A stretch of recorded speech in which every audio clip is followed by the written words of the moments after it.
Hello friends, welcome to SSC coaching centre. दोस्तों, आज के वीडियो में गणित के बहुत ही इंपॉर्टेंट क्वेश्चन है और ये वो प्रश्न है जो परीक्षाओं में पूछे गए हैं और आप इनको बनाओगे तो आपसे बनेंगे नहीं। तो वही डिफिकल्ट क्वेश्चन मैं लेकर के आया हूं जो आपसे नहीं बनते हैं। बस वीडियो को पूरा देख लीजिए। चलिए स्टार्ट करते हैं। पहला क्वेश्चन है, यदि 4 की पावर 2n+1 बराबर 2 की पावर 3n+9 तब n का मान क्या होगा। देखिएगा, आपको अच्छे से पता है कि जब बेस बराबर होता है तो पावर भी बराबर हो जाती है। तो सबसे पहले आपको क्या करना होगा, बेस बराबर करना होगा। जब यहां पे 2 है तो यहां पे भी 2 बनाना होगा। तो हम 4 को क्या लिख सकते हैं, 2 की पावर 2 और इसकी पूरे की पावर क्या हो जाएगी 2n+1 और इधर क्या हो जाएगा 2 की पावर 3n+9। अब देखिएगा, इस 2 का इस 2 से मल्टीप्लाई हो जाएगा तो 2 दूनी का 4n, तो 2 की पावर 4n और इस 2 का इस 1 से भी मल्टीप्लाई होगा तो 2 1 कम 2 हो जाएगा। बात क्लियर है, सीधी सीधी। बराबर इधर क्या है 2 की पावर 3n+9। अब देखिएगा, बेस बराबर है। जब बेस बराबर है तो पावर भी बराबर होती है, तो पावर बराबर हो जाएगी 4n+2 बराबर 3n+9। देखिएगा, 4n से 3n कट जाएगा तो केवल 1n बचेगा, बराबर ये 2 इधर जाके कट जाएगा, 9 में से 2 कट जाएगा, 7 बचेगा, यानी n का मान 7 हो गया। कैसे कटेगा वो मैं आपको बताता हूं। ये 4n है, ये 3n प्लस का इधर आके माइनस का हो जाएगा, तो 4n में से 3n माइनस का हो जाएगा तो कट जाएगा। ये प्लस का 2 इधर जाके माइनस का 2, तो 9 में से -2 कट जाएगा तो 7 बचेगा। तो n का मान हमसे पूछा गया था जो कि 7 है। देखिए किस ऑप्शन में, बी ऑप्शन में दिया गया है। उम्मीद करता हूं सभी को प्रश्न अच्छे से समझ में आ गया। अब देखते हैं अगला सवाल। अगला सवाल है, 4 की पावर 51 प्लस 4 की पावर 52, 4 की पावर 53, 4 की पावर 54 का औसत क्या होगा। ये आपके ऑप्शन है। जब आपको ऑप्शन मिल जाते हैं तो आप बहुत ही जल्दी तुक्का मारते हैं कि ये वाला सही है, ये वाला सही है, ये वाला सही है या फिर ये वाला सही है। बहुत से बच्चे ऐसा ही करते हैं। लगभग क्वेश्चन को बाद में करेंगे, पहले तुक्का मार देंगे कि ये वाला ऑप्शन होगा। लेकिन तुक्का कभी सही हो सकता है, 90% गलत होता है, 10% ही सही हो सकता है। देखिए, ऐसी कोई भी संख्या, आपको कोई भी श्रृंखला या कोई भी सीरीज है, उसका औसत कैसे निकालते हैं मैं आपको बताता हूं। औसत आपको अच्छे से मालूम है, जितनी भी सभी संख्याएं उनका योग कर लो और जितने पद हैं उतने से डिवाइड कर दो। ये बात आपको मालूम है। तो जितनी संख्या सभी का योग, मतलब 4 की पावर 51 प्लस 4 की पावर 52 प्लस 4 की पावर 53 प्लस 4 की पावर 54, सभी का देखिए हम क्या कर रहे हैं, योग। और जितनी संख्या उतने से डिवाइड करते हैं। 1 2 3 4 संख्या तो 4 से डिवाइड करेंगे। ये बात तो क्लियर है। अब देखिएगा, ये 4 की पावर 51 और ये हम 4 से डिवाइड कर रहे हैं। 4 से मतलब 4 की पावर 1 से डिवाइड कर रहे हैं। क्लियर है इतनी बात। तो देखिएगा, 4 की पावर 1 से यहां 4 की पावर 1 कट जाएगा तो पावर 51 है, पावर 1 कट जाएगी तो कितनी बचेगी भैया, 4 की पावर 50 बचेगी। ठीक है। ऐसे 52 है, 51 बचेगी, 4 की पावर 51 बचेगी, 1 कट जाएगी तो।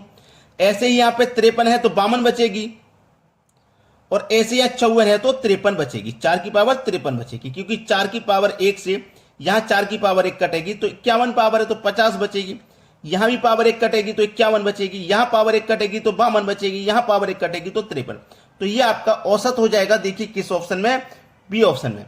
तो इस तरीके का कोई भी प्रश्न आपको दे दे औसत निकालने के लिए, मुझे नहीं लगता कि 3 सेकंड से ज्यादा का वक्त आप लगाएंगे। ऑप्शन को देख के ही सही कर दोगे, पेन और पेपर की जरूरत नहीं पड़ने वाली कैलकुलेशन के लिए। सभी को क्लियर हुआ। अब देखते हैं अगला सवाल। अगला सवाल है, a बराबर 102 a into A square minus 3a plus 3 का मान क्या होगा। बहुत ही अच्छा सवाल है। फिर से बच्चे ऑप्शन की तरफ नजर डालेंगे, लेकिन इस बार ऑप्शन ऐसे हैं कि आप कंफ्यूज हो जाओगे, पता नहीं क्या आंसर होगा। इतना बड़ा बड़ा संख्या दिया गया है तो आप खुद कंफ्यूज हो जाओगे। तो ऐसे प्रश्नों को आपको कुछ नहीं करना है, बस ये ध्यान रखना है कि a कितने के बराबर है, 102। यानी कि a का जो योग है, जितने भी a के पद होंगे उनका जो योग होगा वो 102 होगा। ठीक है। तो आपको इनका योग ही कर लेना है। 102 में योग करेंगे 1 और 0 1 और उसमें जोड़ेंगे 2 तो 3 हो जाएगा। तो योग कितना हो गया, 3। तो a कितने के बराबर, 3 के बराबर। तो जहां पे a होगा मैं वहां 3 लिख दूंगा। यहां पे a है तो मैं 3 लिख दूंगा। इंटू a की जगह 3 रखूंगा, 3 का स्क्वायर कर दूंगा 9, माइनस a की जगह 3 रखूंगा, 3 का मल्टीप्लाई 3 से करूंगा तो 9 और प्लस का कितना 3। क्लियर है ना इतना। देखिए, प्लस का 9 माइनस का 9 कट जाएगा, 3 का मल्टीप्लाई 3 से होगा तो ये 9 आ जाएगा। अब 9 आ गया ना। अब जिस ऑप्शन का योग 9 होगा वही आंसर है। 2 और 3 5, 5 और 3 8 और 1 9, इस ऑप्शन का योग 9 है तो ये सही जवाब है। 1 2 3 4, इसका 4 हो गया तो ये गलत, इसका 3 हो गया तो ये भी गलत, और इसका तो गलत होना ही है, ये तो बहुत ज्यादा जा रहा है। तो बताइए किस किस की समझ में आया? अगर अभी तक लाइक का बटन नहीं दबाया है तो लाइक का बटन दबा दो और शेयर कर देना उन बच्चों तक जो एग्जाम की तैयारी कर रहे हैं बहुत मेहनत से। चलिए अब देखेंगे अगला सवाल। अगला सवाल है, यदि इंटीग्रेशन x बराबर x plus 1 upon x minus 1, तो f इंटू एफ और यहां 2 तक जा रहा है। अब इस तरीके का सवाल अगर आपके सामने आ जाए तो क्या आप कर पाओगे? अगर आप कर पाओगे तो ठीक है, लेकिन नहीं कर पा रहे तो आपको सीखने की बहुत जरूरत है, क्योंकि एग्जाम में ये पैटर्न पूछा जा रहा है। तो पैटर्न को इसको कैसे सॉल्व करते हैं? पीछे सॉल्व करते हैं। जैसे कि यहां 2 दिया गया ना, तो इस 2 को इस पहले वाले f से सॉल्व करोगे। यहां 2 दिया गया है, इसका मतलब है x का मान 2 है। ठीक है, x का मान 2 है। चलिए x का मान 2 है तो मैं 2 लिखूंगा और 2 में जोड़ दूंगा 1। x का मान 2 है तो उसमें से घटा दूंगा 1। ठीक है, चलिए 2 और 1 3, 2 और 1 कितना हो गया 3, और 2 में से गया 1 तो बचेगा 1 बटे में 1 लिखो चाहे मत लिखो। तो चलिए इसका मान, पहले का मान कितना आ गया? 3 आ गया, है ना। पहले वाले का मान 3 आ गया, पहले f का मान 3 आ गया। अब दूसरे f की तरफ बढ़ेंगे, यहां से हम दूसरे f की तरफ बढ़ेंगे यहां पर। ठीक है, यहां पे आएंगे दूसरे f की तरफ। तो मेरा यहां पे मान 3 आया था ना, तो अब मैं x की जगह 3 रखूंगा, 3 रखेंगे। ठीक है, x की जगह 3, यहां पे x की जगह 3, 3 प्लस 1 3 माइनस 1। तो देखिएगा 3 में 1 जोड़ दूंगा तो ये 4 हो जाएगा भाई, 3 में 1 जोड़ दूंगा तो 4, और 3 में से घटा दूंगा 1 तो 2, 2 से 2 कट जाएगा, 2 से 4 कट जाएगा 2 बार में। तो इस बार कितना मान आ गया? 2। तो जब मैं यहां से आगे बढ़ा तो मान कितना आ गया? 2 आ गया। मान कितना आ गया भैया? 2 आ गया। अब मैं क्या करूंगा? अब मैं तीसरे एफ की तरफ बढ़ूंगा, तो तीसरे एफ का मान निकालना है। जब मेरा मान 2 आया है तो मैं यहां पे 2 लिखूंगा, एक्स की जगह 2। चलिए लिख दीजिए, एक्स की जगह 2 प्लस 1 अपन 2 माइनस 1। तो 2 और 1 3, 2 में से 1 जाएगा 1, 1 बटे में लिखो चाहे मत लिखो। अब यहां तक हम सॉल्व करके आगे कितना आया? इसका मान 3 आया। अब आगे और दिया जाता तो आगे तक हम सॉल्व करते, लेकिन नहीं दिया गया तो नहीं करेंगे। यहीं पे आंसर आ गया 3। डी ऑप्शन बिल्कुल सही जवाब है। सभी को अच्छे से समझ में आ गया। 1 से 2 बार प्रैक्टिस जरूर कर लेना इस प्रश्न की। प्रैक्टिस अगर कर लोगे तो आपके दिमाग में बिल्कुल छप जाएगा, जब भी पूछा जाए तुरंत निकाल के कर दोगे दिमाग में से। चलिए अब देखते हैं अगला सवाल। अगला प्रश्न है, ए को अकेले काम करने में, ए और बी को एक साथ काम करने में लगने वाले समय से 25 दिन अधिक लगते हैं, और बी को अकेले काम करने में ए और बी से 36 दिन अधिक लगते हैं। तो ए और बी को एक साथ काम करने में लगने वाला समय क्या होगा? टाइम एंड वर्क का ये वो प्रश्न है जो बहुत से बच्चे नहीं कर पाते। आज मैं आपको सिखाऊंगा इसका शॉर्ट मेथड। देखिएगा, ए और बी को जो भी टाइम लगता है ना, जो भी टाइम ए और बी को लगता है, उससे अकेला ए और बी से लगने वाले जो समय है, ए और बी को जो समय लगता है ना, ए और बी को टी टाइम लगता है, ए और बी को टी समय लगता है, ये मान लीजिए। तो ए को 25 दिन अधिक लगते हैं। ए और बी को जो टाइम लगता है ना, इस टाइम से, ये जो ए है इस टाइम से 25 दिन अधिक लेता है। नहीं पता ना, 25 दिन अधिक लेता है, तो मैंने एक्स ले लिया, 25 अधिक ले दिया।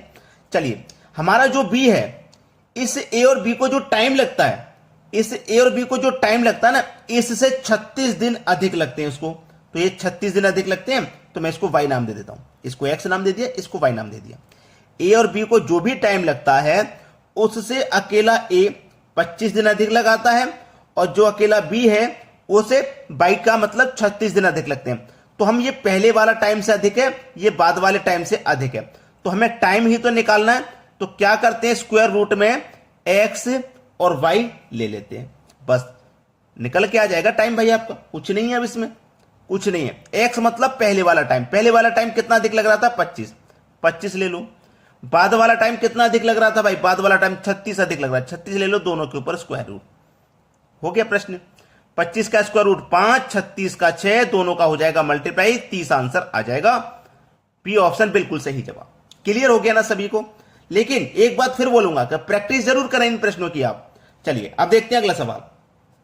अगला सवाल है, यदि 2x माइनस 3y बराबर 7 और x upon x plus y बराबर 5/6, तो x माइनस y का मान क्या होगा? बहुत अच्छा सवाल, मात्र 5 सेकंड का सवाल है, मात्र 5 सेकंड का। देखिएगा कैसे। देखिए x के सामने 5 दिया गया है, मतलब x का मान 5 है, और x और y दोनों का मिला के 6 है। तो इसका मतलब x का जब 5 है तो y का 1 होगा, तभी तो मिला के दोनों का 6 होगा। अब इस समीकरण को मैं यहां सेट करके देख लेता हूं सही है या गलत। मैंने x का मान कितना लिया 5, तो x का मान जब 5 है, 5 का मल्टीप्लाई 2 से कर दूंगा तो कितना हो जाएगा भैया 10, फिर माइनस का साइन। y का मान 1 है, तो 1 का मल्टीप्लाई 3 से करेंगे तो 3 ही हो जाएगा, 10 में से माइनस करेंगे 3 तो देखिए 7 आ रहा है, मतलब बिल्कुल सही किया है हमने, इक्वेशन सेटिस्फाई भी हो गई। तो x और माइनस y पूछा तो x का मान 5 है और माइनस करो y का मान 1 है, 5 माइनस 1 आंसर आ जाएगा 4। पहला ऑप्शन सही जवाब हो गया। क्लियर है, मैंने बोला था 5 सेकंड से ज्यादा का नहीं है।